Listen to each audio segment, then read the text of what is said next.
আসসালামু আলাইকুম, কেমন আছেন সকলে? আজকে আমি রুই মাছের মাথা দিয়ে মুগ ডাল রান্না করব। এটাকে অনেকে মুড়িঘন্ট বা বিভিন্ন এলাকায় বিভিন্ন নামে বলে থাকে। শুরুতেই আমরা মুগ ডালগুলো ভেজে নিব। অতিরিক্ত ভাজার দরকার নাই, যেরকম লাল লাল হইলেই আমরা নামায় নিব। এরপরে আমরা ডাউলগুলো ঠান্ডা হওয়ার পরে ভালোভাবে ধুয়ে নিব।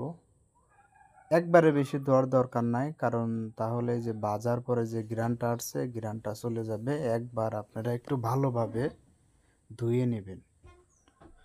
ধুয়ে নেওয়ার পরে একটা প্যানের ভিতরে রান্নার তেল দিবেন।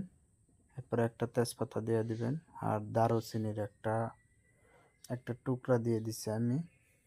এরপরে পেঁয়াজ কুচিগুলো দিয়ে দিচ্ছি। পেঁয়াজ কুচি দিয়ে কিছুক্ষণ আমরা নাড়াচাড়া করব। নাড়াচাড়া করতে করতে করতে যখন পেঁয়াজ একটু লালচে লালচে ভাব আসবে, তখন আমরা আদার বাটা, রসুন বাটা দিয়ে আবার নাড়াচাড়া করব। করতে করতে যখন দেখব যে পেঁয়াজগুলো একদম ব্রাউন কালার হয়ে গেছে, তখন আমরা মরিচের গুঁড়া, হলুদের গুঁড়া, এরপর আমরা দিয়ে দেব জিরার গুঁড়া, দিয়ে আবার নাড়াচাড়া করতে থাকবো কিছুক্ষণ। নাড়াচাড়া করতে করতে যখন এগুলো ভালোভাবে একদম ভুনা হয়ে যাবে পেঁয়াজগুলো, আমি লবণ দিতে ভুলে গেছিলাম, দিয়ে দিলাম লবণ। আপনারা কেউ মিস করবেন না লবণ দিতে। এরপরে আমরা রুই মাছের মাথাটা দিয়ে দিলাম। রুই মাছের মাথাটা আপনারা মাঝখান থেকে কেটে নেবেন। আমি কাটার জন্য চেষ্টা করছি, আমার বাসায় বড় দাঁত না থাকার কারণে আমি কাটতে পারি নাই।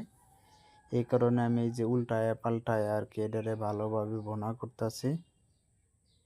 অনেক ভালোভাবে ভুনা করে নিতে হবে। এটা কেটে নিলে সুবিধা হতো, সহজে হয়ে যেত।